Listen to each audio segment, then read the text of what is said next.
Now, French satirical weekly Charlie Hebdo, the target of a massacre by Islamist gunmen in January 2015, has said it's republishing hugely controversial cartoons of the Prophet Mohammed. This to mark the start of the trial on Wednesday of alleged accomplices in that attack.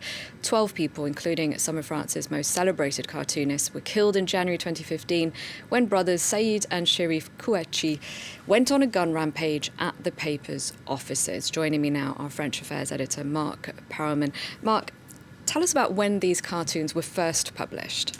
They were first published in a Danish publication back in 2005. Jyllands-Posten was the name of the publication.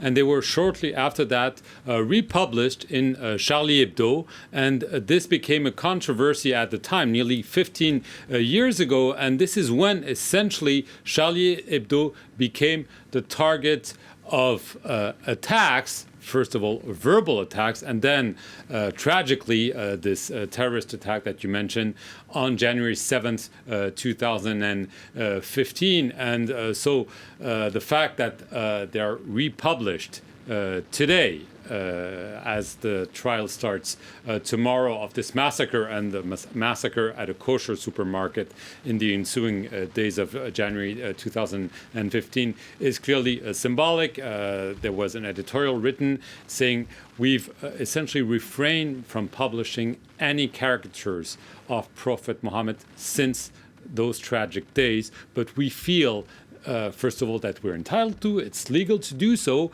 and we were waiting for a moment to do when it would mean something. And we believe today it is a must. We must publish this because of essentially the sentiment among the Charlie community as it's known, but also others that everyone is not Charlie anymore. You might remember this slogan, Je suis Charlie, that was branded during this huge demonstration.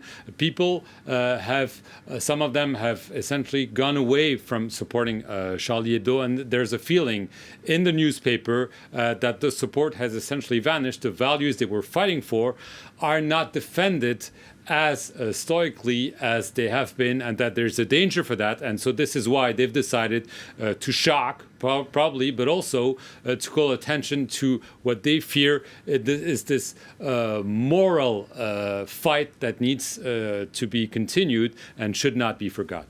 Because the trial that's about to get underway will be a landmark trial for this country. Yes, absolutely. A major trial that's going to last for weeks. Trial, there will be 11 people, essentially accomplices, in the box. 3 will be judged in absentia, but obviously the perpetrators of the Charlie attack and the ensuing attack on a policewoman the following day and on a kosher supermarket 2 days later have been killed by the police, either just after the attack or in the ensuing day. So the main culprits will not be there, but this will be a very important moment. It will be a major trial, a major security apparatus has been mobilized in addition to the COVID-19 context.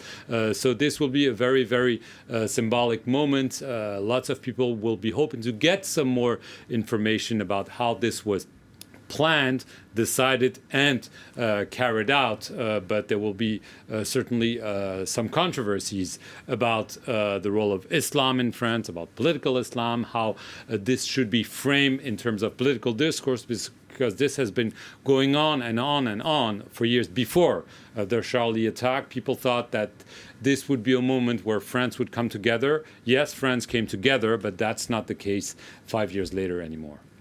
All right, thank you very much for your analysis, Marc.